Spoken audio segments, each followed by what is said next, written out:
Bismillahirrahmanirrahim. Pemirsa, Assalamualaikum Nusantara yang dimuliakan oleh Allah Subhanahu wa Ta'ala.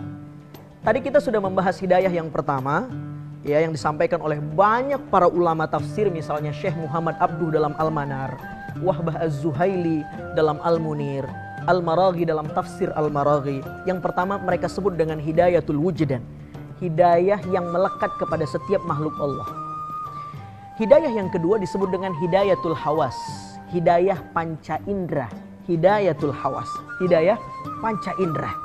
Mata bisa melihat, kaki bisa melangkah, nadi bisa berdenyut, disebut dengan hidayah panca indera.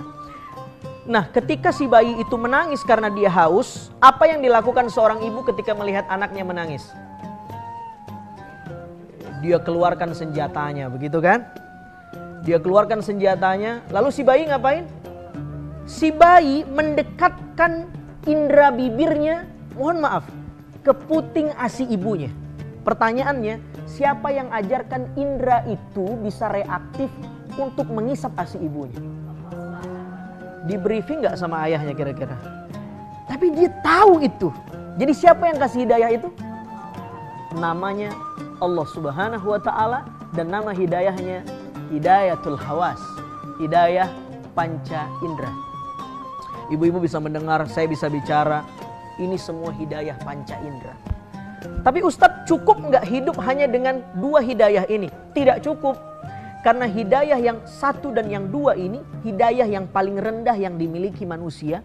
Karena ternyata yang memiliki dua hidayah ini tidak hanya manusia, tapi seluruh makhluk Allah. Binatang bahkan lebih canggih dari ini. Anak ayam yang menetas di telurnya, dia tidak merangkak, tidak merambat ke dinding, tapi bisa langsung berjalan. Tapi manusia untuk berjalan, seorang bayi dia harus merangkak dulu, merambat ke dinding, baru bisa berjalan, meloncat dan berlari. Jadi sebenarnya hidayah ke satu dan kedua, makhluk Allah yang lain lebih canggih dari kita. Karena itu hidup hanya dengan dua hidayah tidak cukup. Kita perlu hidayah berikutnya. Apa hidayah yang ketiga itu? Disebut dengan hidayah aqliyah, hidayah intelektual, akal yang sehat, aklus salim. Begitu kan? Kita perlu itu. Berapa tambah berapa sama dengan 4? 2 tambah 2 sama dengan 4. Tapi setelah kita belajar ternyata tidak hanya 2 tambah 2 sama dengan 4. 3 tambah 1 juga 4. Untuk tahu itu kita mesti belajar. Kita mesti sekolah. Namanya hidayah aqliyah, potensi akal. Dan itu harus belajar. Jadi tidak ada orang bilang begini, saya pengen pinter, terus ya saya nggak mau kuliah dan sekolah, udah begini aja nanti Allah kasih kok hidayahnya. Nggak bisa, itu harus dituntut. Ibu-ibu yang duduk di Assalamualaikum Nusantara hari ini, pemirsa yang mendengar di rumah, sedang mencari hidayah akliyah, menuntut itu. Tapi cukup nggak hanya dengan modal akal? Tidak. Kita butuh hidayah yang keempat, namanya hidayatuddin, hidayah agama. Saudara yang dimuliakan Allah Subhanahu wa Ta'ala, sebab akal saja tapi tanpa petunjuk agama akan menyebabkan orang mengakal-akali agama. Catat itu baik-baik. Betul tidak? Berakal saja tapi menafikan potensi hidayah agama hanya membuat orang mengakal-akali agama. Kenapa banyak ajaran yang mengaku Islam tapi hakikatnya keluar dari koridor Islam? Di MUI itu tercatat ada ratusan itu ajaran yang dianggap menyimpang dari ajaran Islam sebenarnya. Salah satu misalnya yang sempat viral kita dengar akhir-akhir ini, ada sekte, salah satu sekte itu mengeluarkan 2 fatwa yang kontroversial. Dia bilang Muhammad itu nabi yang kita yakini itu jenis kelaminnya bukan laki-laki tapi perempuan. Fatwa keduanya dia katakan Nabi Isa juga perempuan. Karena Isa itu kalau dibalik namanya Asi. Yang punya Asi cuma perempuan, bukan laki-laki. Begitu dia bilang.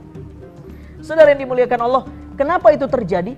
Karena dia hanya memakai akalnya tapi menafikan potensi dan petunjuk agama. Padahal kita butuh petunjuk agama, karena itulah alasan mengapa Allah turunkan Al-Quran. Mengapa Allah kirim para nabi dan rasul? Karena mereka sebagai media hidayatuddin, petunjuk agama. Ini juga harus belajar. Tidak bisa ujuk-ujuk oh saya udah dapat hidayah agama. Tidak bisa. Ini harus dituntut, diundang guru-gurunya, diundang para pakarnya, duduk bersama, talaki, sehingga kita mendapatkan hidayatuddin. Ibu-ibu yang dimuliakan oleh Allah SWT, pemirsa Assalamualaikum Nusantara, mudah-mudahan ini salah satu cara kita mendapatkan hidayah yang keempat ini. Dengan program ini, hidayatuddin, kita mendapatkan hidayah agama. Amin ya Rabbal. Nah, kira-kira orang udah selamat belum dengan hidayah yang keempat ini? Udah selamat belum? Belum. Kita butuh hidayah terakhir, hidayah kelima. Betul? Apa namanya? Hidayah taufik. Taufik itu waffaqa, keinginan Allah dengan keinginan kita begini tuh. Cun begitu, pas. Itu namanya waffaqa. Hidayatut taufik. Hidayah yang paling mahal. Ibu-ibu pernah belajar sholat? Pemirsa pasti juga pernah belajar sholat. Ibu-ibu pernah belajar wudhu?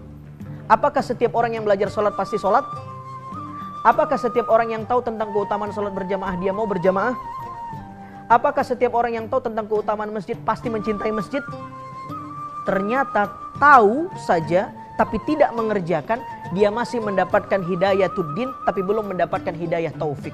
Hidayah taufik tidak sekedar tahu tapi dia mengerjakan itu. Namanya hidayatut taufik.